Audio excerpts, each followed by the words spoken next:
Bonjour, aujourd'hui on va parler d'une nouvelle liseuse, la Pocketbook Era.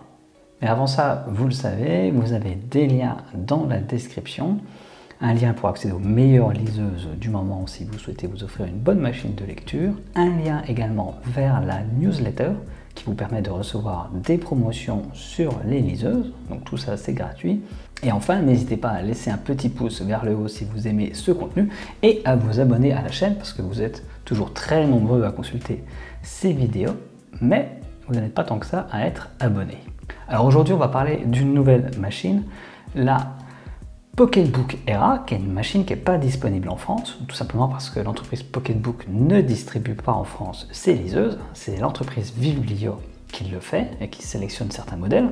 Et donc, si cette liseuse m'intéresse aujourd'hui, c'est d'abord parce que c'est une nouveauté, et ensuite parce qu'elle apporte quelque chose d'intéressant et qui raconte, à mon avis, des choses sur le futur de la lecture numérique et sur les évolutions des usages de la lecture numérique. Et restez jusqu'à la fin de la vidéo parce que on va parler d'un sujet, puisque j'ai pu échanger un peu avec Viblio, et on va voir un peu comment Viblio pourrait peut-être amener cette liseuse sur le marché français. Tout d'abord, la Pocketbook Era, c'est une liseuse très récente qu'on peut déjà acheter sur internet, qui a un écran de 7 pouces qui est sans doute le même que celui qui est présent dans la Kobo Libra 2, c'est-à-dire un écran fabriqué par l'entreprise E-Ink avec la référence Carta 1200. Donc en gros, en 7 pouces haute définition, c'est le meilleur écran que vous pouvez avoir sur une liseuse, donc vous n'aurez pas mieux. Pocketbook a aussi intégré évidemment une surcouche tactile, ainsi que son éclairage Smart Light qui permet d'ajuster la température de couleur en fonction des conditions de luminosité dans lesquelles vous lisez. Mais ce qui est très intéressant avec cette liseuse, c'est qu'elle reprend également un design qu'on a vu apparaître il y a quelques années, c'est-à-dire ce design asymétrique propre à la Kindle Oasis et à la Kobo Libra 2. Donc ça y est, Pocketbook a sauté le pas et maintenant on a des boutons disponibles sur le côté et non plus sous l'écran.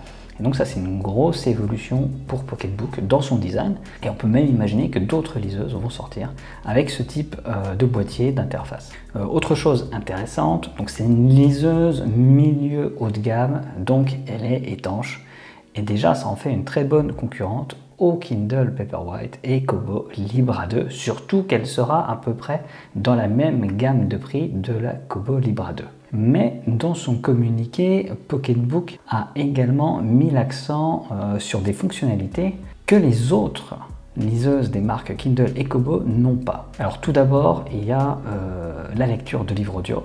Donc ça, la Kobo Libra 2 le fait avec la bibliothèque Kobo.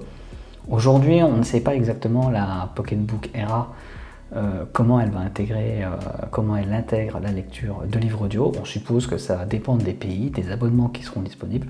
Et sans doute, connaissant l'ouverture de Pocketbook, il sera possible de lire des livres audio MP3, ce qui est très difficile à faire sur la Kobo Libra 2 aujourd'hui. Deuxième point, vous le savez, les liseuses haut de gamme Pocketbook et Viblio ont une fonction de synthèse vocale.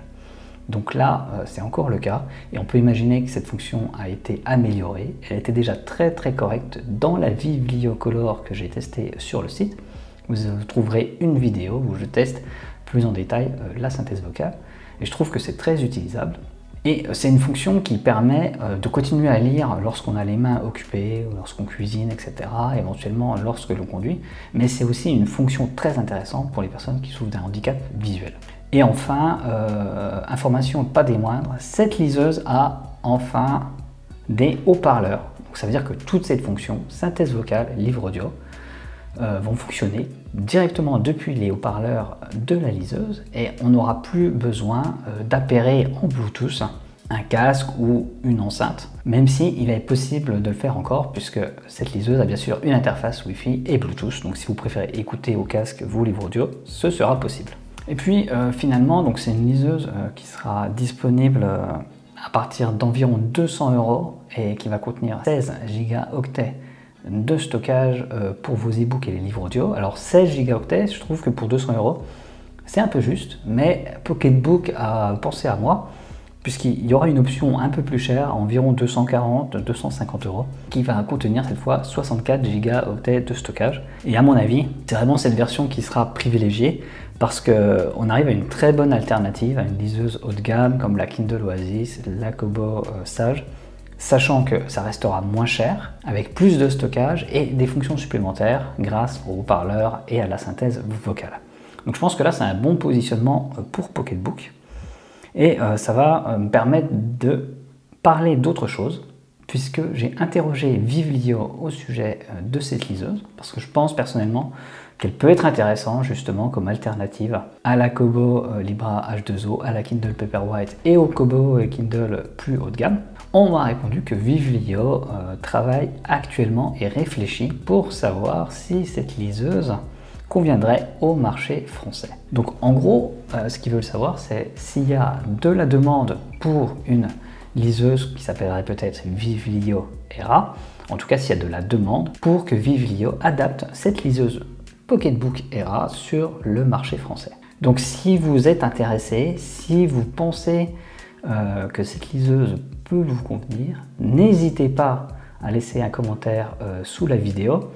Et je sais maintenant que Vivlio va regarder attentivement les commentaires pour savoir si peut-être un jour ils vont commercialiser cette liseuse. Donc c'en est tout pour aujourd'hui. N'oubliez pas d'aller voir les liens dans la description, de vous abonner à la chaîne et de laisser un commentaire.